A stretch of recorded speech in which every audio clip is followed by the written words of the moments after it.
I was muted. All right, so here we go. Hi, everybody. Welcome to the Fashion Industry Virtual Conference. I'm Karina Nova from 10 TV. I'm also on the board of the Columbus Fashion Council, and I am so excited to be your host for this exciting day and 2 days of events. So let me tell you a little bit about this newly developed program through the Columbus Fashion Council. It's an event dedicated to knowledge sharing and includes 14 hours of engaging conversations led by more than 30 industry experts. This is huge. Conference attendees will have the opportunity to participate in immersive discussions by guest speakers and hosts from the fashion industry and the Council of Fashion Designers of America. This is a big deal. You're going to learn so much. You're going to hear interesting stories and hopefully have a lot to take away from today and tomorrow. The program's aim is to bring together industry experts who can assist fashion designers and other fashion industry professionals reach the next level in their fashion career and fashion pursuits. How great is that? So I want to tell you a little bit about today and tomorrow. Our 12 p.m. workshop will broadcast on our Facebook and YouTube pages and will be free for the public to participate. Also, our 5 p.m. fashion happy hours will broadcast on the same pages to be free for everyone to participate. So make sure you have a cocktail at 5 o'clock. You can have a little bit before that too. But join us at 5 o'clock for some fashion and fun. And if you want to participate in the other information-filled workshops starting at 1 p.m., please make sure to purchase your Columbus Fashion Council membership. That's the best deal, or your day pass for all access pass to the fashionindustry.org website. It's all there. And if you want to do that now, we will let you. Okay, so let's take a quick look at our conference schedule. There is so much to see and do and hear from all of these experts, and we have some hot topics. We're going to start with right now fashion and how it changed my life, fashion disruptors, sourcing and manufacturing, buyers and media, trade shows, the modeling industry. It's a lie. Fashion happy hour again at 5 o'clock. So this is going to be great. Today's opening workshop, again, is titled Fashion Changed My Life. During today's workshop, feel free to post your comments to post your stories on how fashion changed your life. We want to hear from you. This is a conversation, and we love interaction. We'll have a Q&A at the end of the session. So if you have a question you want to ask one of our guests or one of our speakers, we will let you ask them whatever you want at the end. So right now, I want to introduce to you our amazing guests as we kick things off today at noon. So first, we have Sandra Brogdon. Sandra is the creative director of Role Model Magazine. She does so much great work and changes ladies' lives every single day. And she's done a lot of great things, so we can't wait to talk to her. We also have Vicki Bowen Hewes, founder of Life Leadership Legacy. So that's really exciting. Thank you, Vicki, for joining us this morning. And Gerardo Encinas, fashion designer of Encinas Designs. There he is. And I've gotten to wear one of his dresses, actually two of them, and look fabulous thanks to Gerardo. So I'd like to talk to them right now. We're going to start with question number one. Hi, everybody. Can you wave to our audience? Hey. Don't they all look great? You all look fabulous. At noon in the afternoon. Oh, Gerardo, you have a drink. You're ready to go for happy hour. It's oranges. Okay. So with vodka. There we go. Okay. At least you're being honest. We're gonna make sure everyone's honest today. So first, if each one of you can tell us a little bit about your background and how fashion changed your life or shaped your life and how it's a part of your life. So real quick, we'll start with Sandra and then we'll go to Vicki and Gerardo. So go ahead, take it away. All right. Well, thank you, Karina, and I appreciate being on this stage with amazing, talent. This is so exciting. But so my introduction to fashion, I guess, began with my mom. I remember just growing up. I grew up in Kenya, and and fashion was just more of a way of life. I mean, my mom was always dressed up. And I remember as a kid, it would be on the weekends, and I'm like, Mom, she'd wake up and she's all dolled up, got her makeup, and I'm like, where are you going? And she's like, nowhere. But then for her, it was, anybody could drop in anytime. So she was always prepared. I don't know if you know about the African culture. You don't, your house is just open for people to visit any time of the day. So she was always dressed up, prepared to welcome someone or anything. So that's how I kind of got introduced to fashion. And I've just always loved the aspect of fashion. After high school, I went through fashion design school before I moved to the United States, and then just decided to explore my different arenas in fashion. So it's just been one of those journeys that have been evolving since I wanted to first do fashion design, then I moved into marketing, and now I'm in the more of a publication space. So it's been a journey. Wonderful. Yeah, a lot there. So we'll talk to you in a minute. Vicki, same question for you.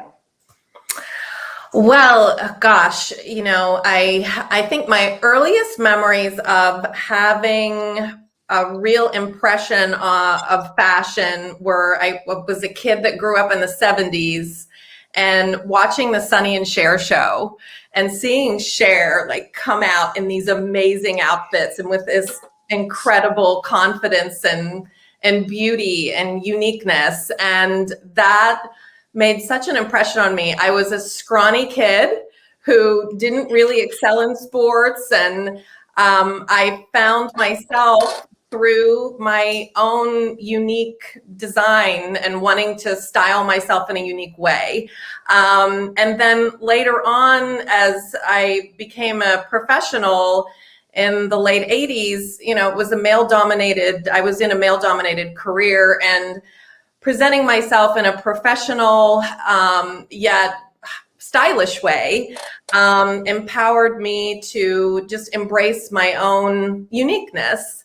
And then later in launching Dress for Success Columbus, seeing how style and what we wear truly affects how we present ourselves with confidence and uniqueness and being able to express ourselves in a tremendous way. And Vicki, real quick, can you give us a little bit of background about your career? You obviously launched Dress for Success Columbus, which has been huge. You did so much with it. Gerardo, you okay over there? Yeah, I'm dying. Okay. Yeah, It's all good. Your quick resume when it comes to fashion and what you've done, because you did mention you worked in a male dominant field, so I do want to know a little bit more about that. Yeah, so I was in multifamily real estate acquisition and development. So it was completely not fashion related, but being a woman in that career field in the 80s and 90s, the way that I presented myself was very important. And then I was actually on an acquisition assignment in Indianapolis and was introduced to Dress for Success Indianapolis in the late 90s, and just my life was changed. And I realized how women, specifically when it comes to how we present ourselves and how we feel, it's so critical to know that we're going to rock it as long as we feel terrific, right? We can take on the world, and fashion has so much to do with that. It's not about the price tag. It's about how we feel in an outfit. And that's been super transformative for me. I love that. Well, we'll talk a little bit more about that with you, Vicki. And Gerardo, tell us your background in fashion, because you didn't start in fashion. Fun fact I learned about Gerardo is that you learned to sew on the internet, like on YouTube. Is that true? Yes, that's true.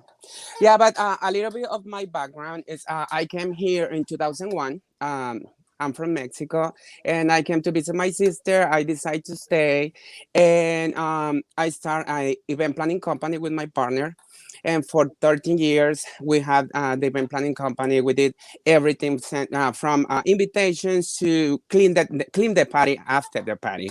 So we did everything. But in 2015, a friend of mine with this meet, she was part of Fashion Week. She invited me for the first time to the finale show for Fashion Week. That was my first time I saw something like fashion here in Colombia, because I was living in my Latino bubble, like trying to like working with a lot of Latinos, doing weddings, quinceañeras, and all that stuff. But I didn't know anything about Fashion Week. I heard something, but I never tried to go to any of the events. So in 2015, she invited me, and when I saw that, I dressed her because I was making dresses for like beauty pageants and all that stuff. But when she invited me, I went to the finale, and I was in love, because that was the first time I saw fashion. I saw models, professional models, runway, and I was like, my mind was like, okay, you have to be here next year. So I applied for the next year. I got in 2016. I did a Frida collection. Everybody loves that collection. And 2017, 2018, and 2019, I got the cover for the lookbook. And 2020, I almost did it, but something happened. We can talk about later. And after that, a lot of the platform for Fashion Week platform is been amazing for me. After that, I started making dresses for Nina West. I did for until today. I made 46 dresses for Nina West and different drag queens, and Opera Columbus. They hired me to do the full collection for opera play, and but COVID happens. They cancel, but I had everything for them ready for them. And when COVID happens, I start making masks, and I made masks from May last year to yesterday, and I was making masks for almost a year, and now I'm working on a collection for it's like traditional costumes for 15 different Latin countries, and that's it. And I think fashion changed completely my life, because I was making doing weddings, and now I'm making a living from making dresses. So my life is totally different, and I think fashion is my passion, and that's what I love to do, and I'm so happy to be here. I love how you said, "Oh, that's it." Wow, that's a lot. And just to follow up, you did some fabulous dresses. You created some fabulous designs for Nina West, who we all know. Thank you so much. And how do you come up with the designs? Does she give you the idea? And I know that there's been times where you put some amazing dresses together in less than 24 hours. Yeah, so Nina, the thing with Nina is like she was super busy after her season, and she wasn't here. She was in LA, Europe, and in different places. And sometimes she called me or she texts me at midnight and it's like, hey, I need a dress for this event, and I need it in LA, and was Sunday. She texted me on Sunday, and I had to ship that dress overnight. Was like, and the idea is like you have to know your client, and I know Nina very well. I know Nina what she wants, what she likes, the colors and the shape she wants, and she loves to show her legs. She loves to have a big shoulders. So I know. I think I don't have problem with designing anything for her. It's like when you know your client, you know what to do. And you have a mold of her body. Yes, I made at your house, so you're ready to go. Because I used to make dresses size 4. The bigger was size 6. And when Nina called me, she's like, "Hey, can you make me something?" I said, "Sure, I can do. I can make whatever you want." But I don't know how to make patterns. So I work with the dress form, but it's impossible to find a dress form for Nina. So I made her body with tape, and I made a dress form for her, and that's how I'm making dresses for her with that dress form. That's very clever, very innovative. I love that, Gerardo. Thank you. Sandra, let's go back to you because I want to talk about Role Model Magazine. You work with a lot of young ladies and their stories. And so how does fashion play into that? And, what message do you try to portray on the younger women that you reach when it comes to fashion and clothes and how we look and our appearances? Right. So that's funny that you asked, because when I started Role Model Magazine, I was actually trying to tap into my love for fashion at that time. I was, obviously, I just had my daughter, so she was more staying at home with her, and I was still working in kind of really looking to dab into the fashion industry. So I was working with local designers, working with as far as creating little fashion shows. And I remember just going to these fashion shows and meeting these amazingly beautiful girls, but you could tell they were beautiful on the outside, but their confidence inside wasn't there. You're like, you're gorgeous. What is the problem? So it started, and it kind of tagged on my soul, because when I looked at media, it wasn't the images that you see of an everyday girl. We created this picture of the way, the ideal beauty standards are. So I could see that's affecting a lot of the girls when they're walking out in the world. So the magazine kind of came out of that desire to, hey, let's embrace our beautiful stories, let's embrace our cultures, let's embrace beauty from all around the world. Being a mother with an African-American daughter, I grew up in Kenya seeing myself as beautiful because that's the majority and that's what I saw. So I saw there was a lack of that, and there was a lack of telling stories in a positive light for especially minority girls and having that in mainstream media. So the magazine was as a way to counteract those images and kind of come up with something that we can still celebrate beauty, we can still have fun, talk about positive lifestyles, but give girls the confidence to know that they can be the role models in their lives. They're models, whether they are in Hollywood or if they're in Columbus working for whatever career they chose to go to, they could still own that power of fashion and feel beautiful in whatever skin they're in. So that's how we use the publication, not only to just celebrate girlhood, but also to give them that confidence to be and shine in whatever career path they choose and not always looking at the Hollywood lifestyle as the epitome of beauty or standards of success. So I love that. And by the way, Julie Wilkes, our new board member, says, love Role Model Magazine. Yes. Vicki, I saw you there nodding because you kind of have that same mission with Dress for Success, right? And you said something interesting. You said it doesn't matter how much it costs, right? And I've worn things from Forever 21 that I got for $10, and people are like, "Wow, that's fabulous, amazing!" And I feel good in it. So, to me, it doesn't have to be a $1,000 fabulous dress. Right. As long as you feel confident in it and you feel good in it, I feel like people can see that and you kind of radiate some of that. And that's what Dress for Success is all about, and so much more. So maybe talk about that and how you build confidence through that organization.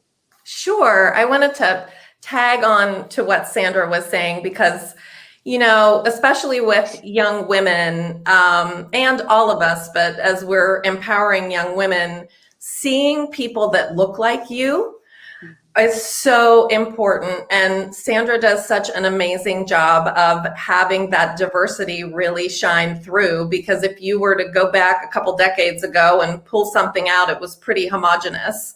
And seeing that diversity, not just in race, but in size and in age and all of those things is so critical to our world looking like our world, right? Not fashion isn't just for one segment of our society. It's for everybody. And the more diversity we have, the more beautiful it is. And to your point, Karina, it's like, I want to wear the dress. I don't want the dress to wear me, Absolutely. Right? So it's like when I put something on, whether it's from my closet or I'm looking for something and shopping for something, it's like, am I like rocking this, or is this kind of like I'm trying to fit my own self into it or morph myself into something? And I think that when you feel confident enough to wear what you love and not worry so much about trends and what we see maybe in the next Gucci campaign, right? It's like, what do I really love? Do I really love florals? Do I really love prints?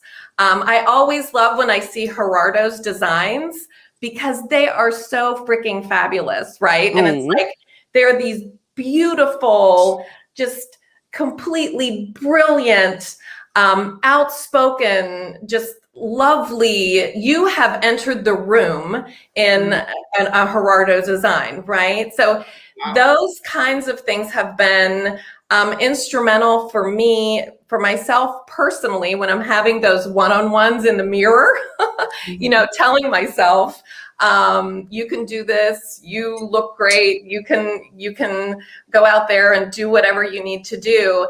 And then also in working with people who have come from different circumstances that they haven't had that supportive kind of feeling, and they feel as if they have to fit into a mold, and that includes what they wear.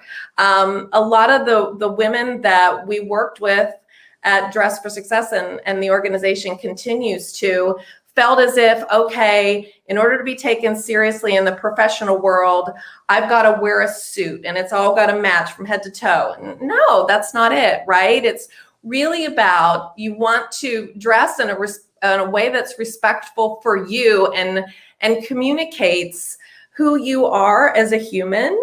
And it doesn't have to color inside the lines. I mean, it is, it's taking those favorite parts of who you are and communicating it in a way that you feel terrific about.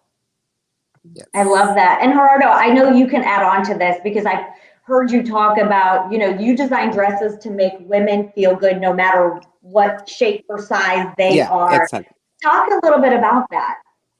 About okay, so when I design something, for somebody like a new client, when they come to me, the first question is, do you see my my work? Do you know what I do? Because I work with a lot of colors, a lot of prints, and if they know if they come to me, it's because they know me. They know what I'm doing. They know my designs. So when if I design something for a specific person, I always think about how tall she is, how where she's going. If she's going to a dinner, she's going to a wedding, she wants, how comfortable she wants to be, because this is very important to me, because I always ask that question, and my clients laugh, because when I ask them how comfortable they want to be, it's because if they want to like amazing dress, some of my dresses, like beauty pageant dresses, my clients, they can sit on, because it's for stage. It's not to be comfortable, it's not to be sitting, it's to be to walk on the stage, and that's it. So I think when I design something, is for the I have to see what exactly my clients want, like they have to be comfortable and they have to love my piece. That's great. I'm sure they appreciate it. The one sparkly, remember that sparkly dress? Yes, the short one. Yes, Yes. it was short and it was sexy, but it was stretchy and it fit great, and I felt so comfortable, even though it was sexy and short. I felt really comfortable, and it had a little give here, so exactly what you're saying. I felt comfortable and confident at the same time. I'm going to ask you all this one question. Sandra, we'll start with you. If you could change one thing that's happening in the fashion industry, what would it be? So I would say less is more. So less waste. I would love to go more to a sustainable type of fashion where it's not just about creating mass produced, So hopefully just kind of getting more away from the fast fashion and just being more thinking about our environment and sustainability. So that's great. I know a lot of people are thinking about that now, right? Recycling, reusing, not overbuying. Vicki, how about you? So last year, in the beginning of 2020, I launched a social enterprise called Fashion Forward that was all about what Sandra was just saying, taking those things that you have in your closet and consigning them or donating them to be sold to benefit nonprofit organizations. And then also on the buying end, being really intentional about what you're buying. I am honored to have on a Celeste Malvar Stewart top or I should call it a creation. It's more than a top. Another local designer as well, right? Yes. But the materials that she uses are really intentional. She knows the name of the sheep that she gets her wool from. And so when I am buying something, I love to be able to support local as well as have that social enterprise impact, that there is something that moves it forward.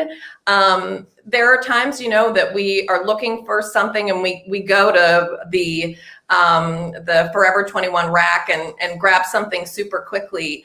But I really try to, whether it's purchasing something or when I want to say goodbye to something in my closet, to make sure that it's making some type of continued impact, and to Sandra's point, not going into the landfill. Because there's so much that you can do to upcycle fashion. And then when you do have the opportunity to wear an amazing Gerardo dress, it's like, this is an investment piece that is going to be part of my closet, and I'm going to be wearing it for a long time. Overall, I think that I wish that fashion had social enterprise impacted in it with every single part of fashion, that there was a component of every designer, every retailer having a place where they're having a social impact in what they're doing. It's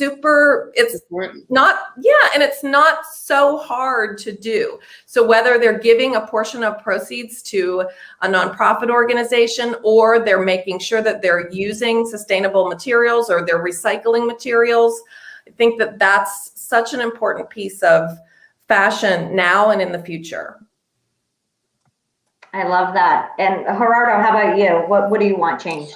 I would love to change the way people think about not fashion, about price, because if you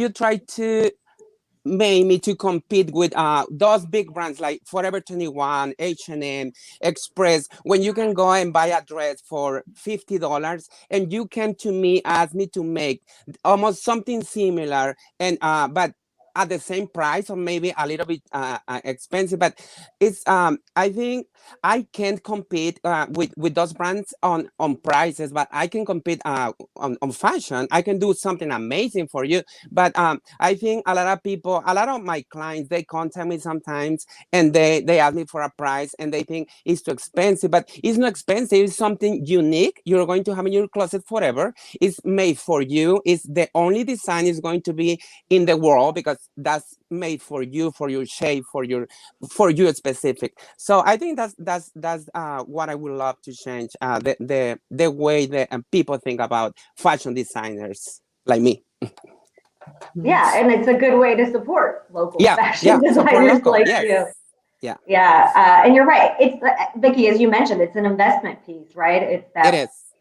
And if you think of fashion that way, you also have less stuff. You have rather than 100 dresses, you have 25 dresses that you absolutely love, that you can always turn to. They fit you well. Okay, let's move on and ask you a couple more questions while we have time. Okay, if you weren't in the fashion industry, what would you do? Sandra, I'll start with you. That's a funny question. So 9-year-old Sandra, because I went to all girls Catholic school. So I remember back then we had nuns, and every nun, we wanted to obviously be on the good list. So they would ask, what would you want to be? And we're like, we want to be like you, Sister Mary. So I wanted to be a nun at one point. Then I changed my mind in middle school, high school. But I would say if I wasn't doing fashion, I would probably be in law or something to do with humanitarian work. My parents worked for the United Nations. And so that has always been something I've been intrigued by, the work for the United Nations. So something in that field, I would say. That's beautiful. Wow. Okay. Vicki, same question for you. I know you've done a lot in your career, so what would it be? What do you still have left on your bucket list? Right. Well, I think that having, again, as I shared earlier, about the having a real voice and sustainability as well as social impact, that's just absolutely critical. And I also believe that getting from more of a marketing perspective, getting this expected size out of our head, right? It is, I think, a lot of pressure for people to have to look a certain way that we've been trained to see.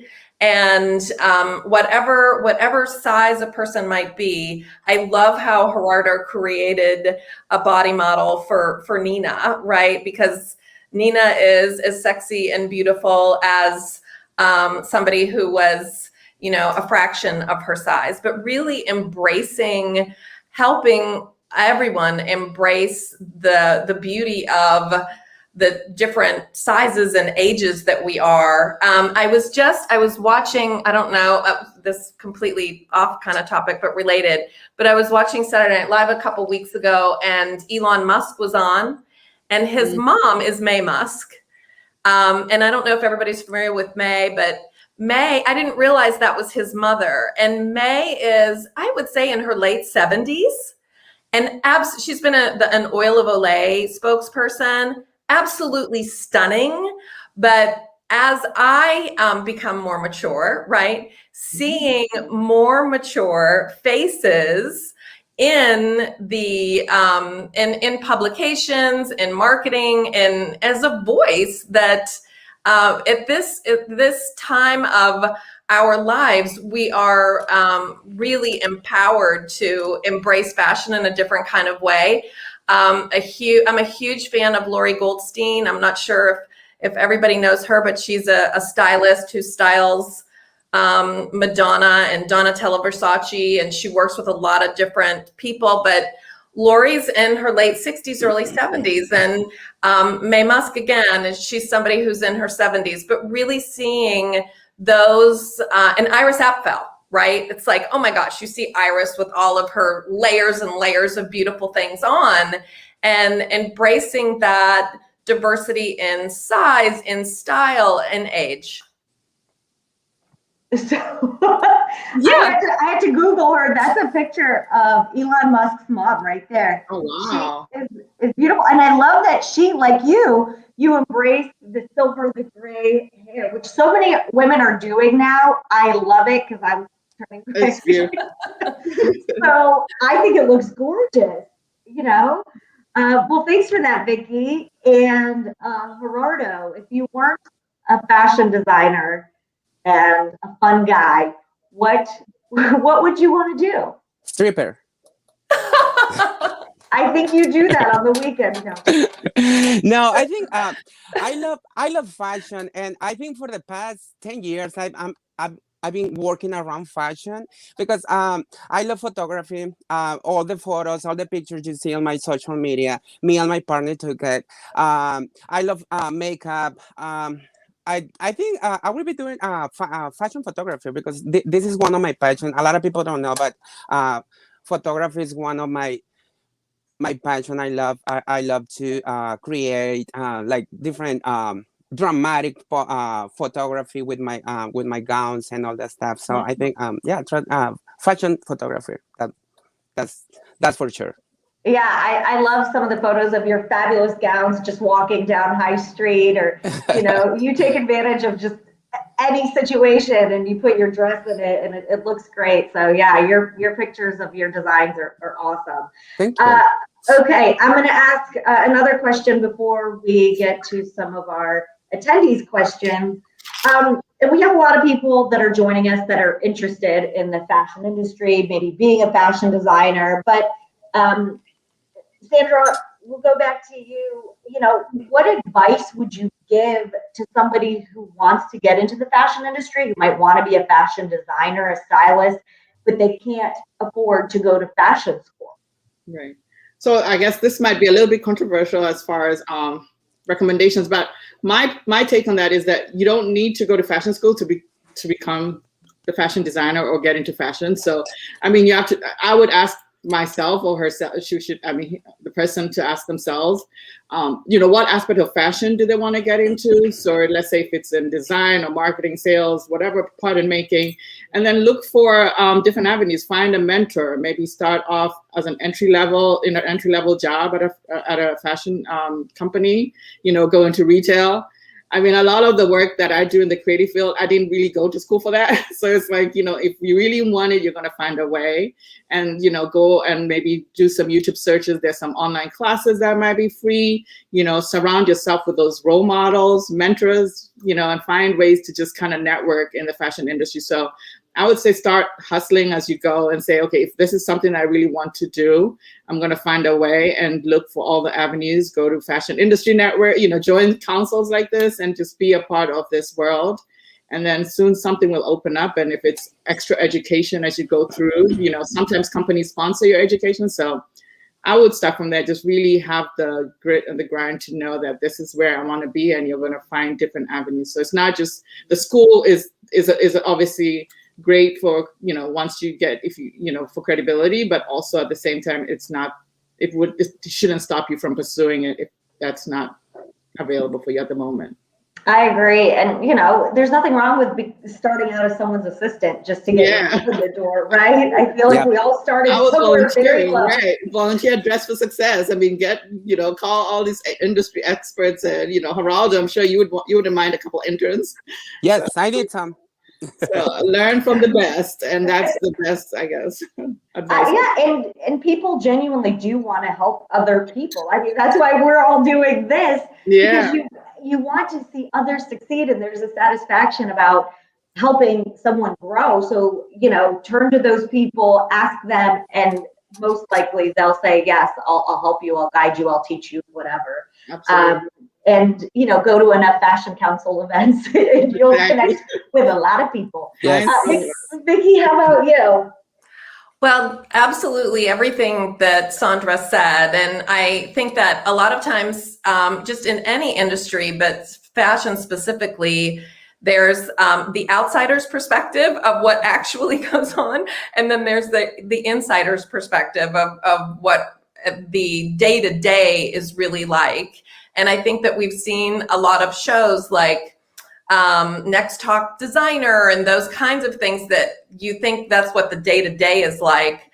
And I believe Gerardo would tell you, it's very different than that. And business development is a huge part of it.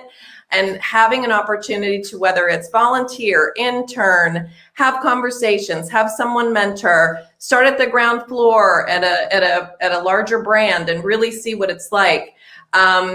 I have because Columbus is such a retail hub, I have a lot of friends and colleagues who work for the retail brands, and they will tell you that they went into those brands with fashion in their mind, but they wound up going into accounting, or they wound up going into human resources, something very different, finding their passion that way, being able to express their love of fashion through whether it's local groups like Columbus Fashion Week or Columbus Fashion Council, but that your career path keeping your mind open to what that might entail, and realizing that when you have an opportunity to start at the ground floor with something, whether it's somebody's assistant or an intern, you learn so much about what actually goes into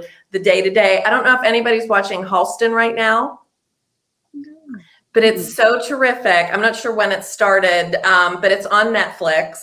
And that really gives a great insider's view of how he started, some of the stumbling blocks he had along the way, and that it is not as glamorous as it seems on the outside. But it is, if it's your passion and you're super dedicated to it, go for it with everything you've got. Yes. Yes, and Gerardo, I'll let you tell your story. I mean, obviously, we all know that you Listen, worked through listen. YouTube. If I made it, everybody can do it. Trust me. You Everyone. you are talented, though. I So mean, you have the I'm vision. I'm self-taught, and if I start making dresses and like it's fabric, I'm always say that just try until you make it. So it's just fabric, just buy cheap fabric, don't get expensive one, and do your designs. If you don't like it, just start of it again. Um, Mhm. I think the best thing you can do is if you don't have the money to go to school, it's a lot of free classes online. Every time when I'm trying to make a dress and I don't know how to make it, I go on YouTube and I found a way to do it. And everything is free. You don't have to pay for classes. But if you want like a particular class, maybe you don't find it on YouTube or on the website. Maybe you can buy or pay for something. You know, you have to pay for some. But it's if you find like a cheap, like less expensive or cheap way to follow your dream, just do it. You don't have to spend money. Get like a not too expensive sewing machine. You can get like $100 machine sewing machine, and you can start from there and make dresses for your family, for your nieces, for any person who you can, and just try and follow your dreams. I think what I did in 2018, we decided to close my other business. We decide, me and my partner, we have a conversation. We say, you know what? I'm not happy doing this anymore. I don't want to be dealing with brides every weekend. I don't want to be cleaning 3 o'clock in the morning on Sunday morning. Like I want to follow my dreams. I want to do what I love. What I love was fashion. So we decided to close the office and focus 100% of my passion, which is fashion. And now for the past 2 years, I'm doing fashion and living from my passion. Wow. I love that. And Gerardo, it's funny because don't you still use some of the items that you had from those events, and you I put them had in the dresses and lit- the I footwear? had it's crazy because for the collection I'm making for the traditional costumes, I had two storage, and I have all the parties, flowers, whatever you ask me, I have it in my storage. Okay. So I went to the storage and I bring a lot of flowers, and 80% of the dresses I made, all those wings and feathers, flowers, they are from weddings I did in 2010. Yeah. Talk about being creative and innovative. I love it. I'm going to ask you all a question that you might not be ready for, but I think it's important as we kick things off today. I feel like all of us at some point in our lives have felt like, oh my gosh, can I do this? Should I give up? Uh, have you felt that way? I'm sure you have as you pursued your dreams, your career, your magazine, your nonprofit. And what kept you going? I mean, what was it that you were like, okay, I'm not going to give up, even though this is really hard today? So, Sandra, we'll start with you. Wow. That's like every day. I was going to give up this morning. So, like, what did I do this morning when I wanted to give up? I said yes. So, I mean, it's become more of a mental mantra that I try and put myself in. I don't know if you noticed, a couple of years ago, we started this initiative with a publication called Unstoppable Girl.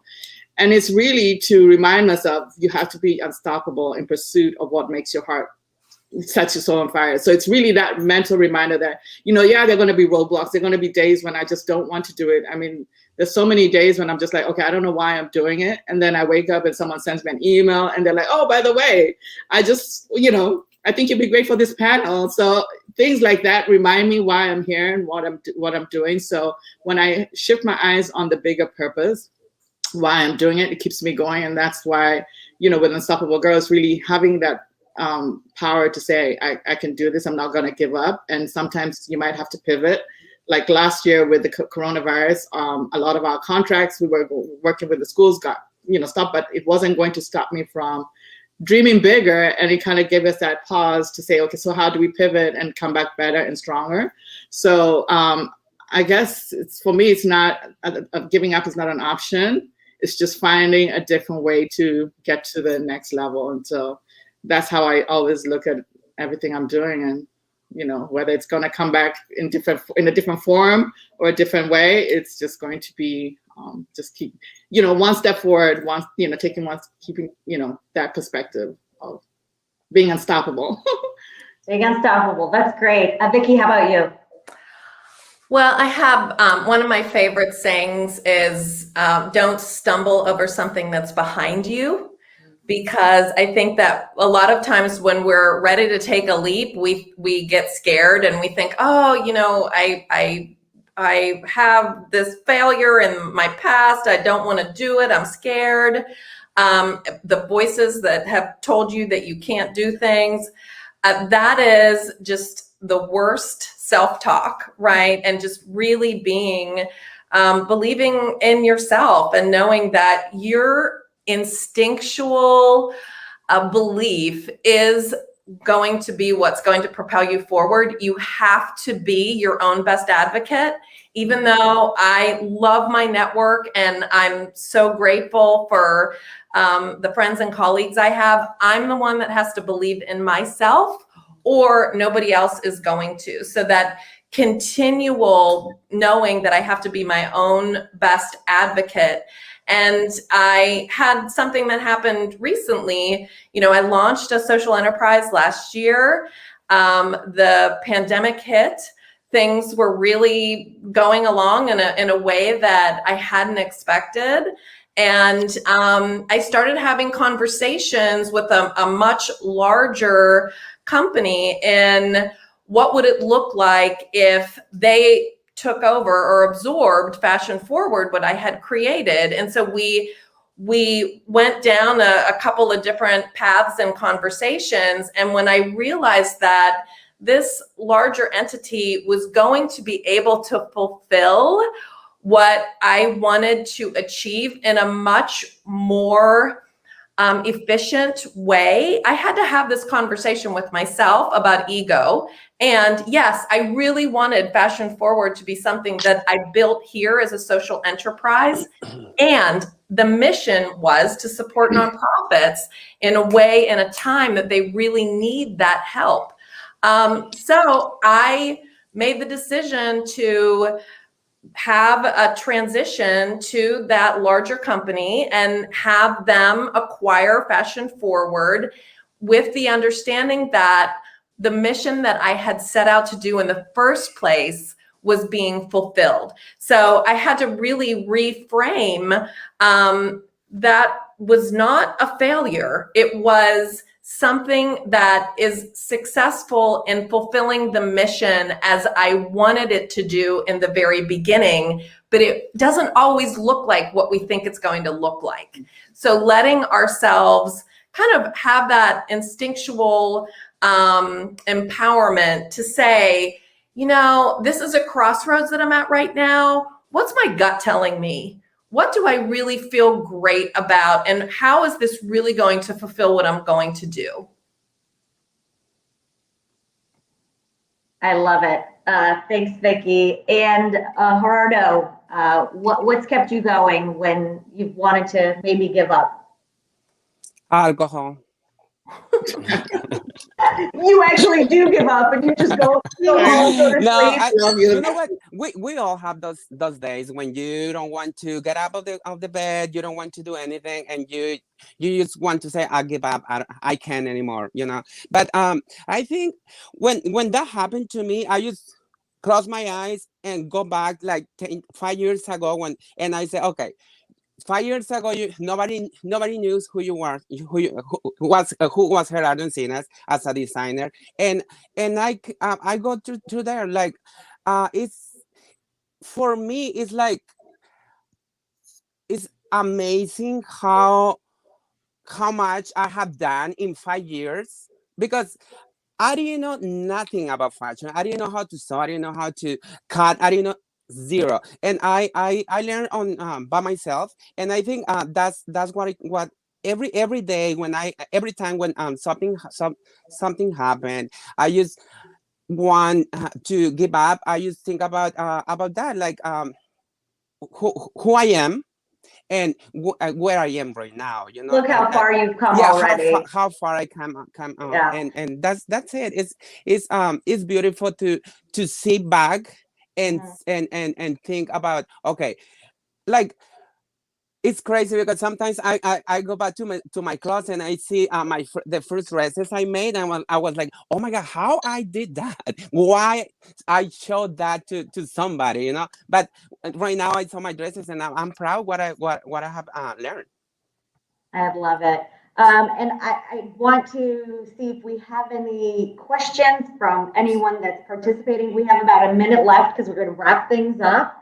But either way, if no questions pop up, I'll see them if they do. I feel like we had a great conversation with the three of you, Sandra, Vicki, Gerardo. You all are talented, amazing conversation. And I'm just honored to be able to sit here and talk to you about your successes, failures. That's okay to have them, right? Yes. And just your advice overall. So thank you all so much for making time today to have this important conversation about fashion and how it's impacted your life. We appreciate it. And you can forever say you kicked off this amazing series with Columbus Fashion Council. How great is that? Thank you for having us. Well, thank you. And we'll be seeing you at our fashion events, right? Yes. Yeah, very soon. Okay, well, we're going to wrap things up here. We're going to take a 5-minute break for anyone that's going to join in at 1 o'clock. And we'll see you all in a few minutes. Bye, everybody. Thanks, Bye. Karina. Bye, Sandra. Bye, guys. Bye. Bye. Nice to see you guys. Bye. Bye.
Many things have been said about us, from being the first 100% full-service, non-GMO restaurant to being named one of the most innovative restaurants in the country.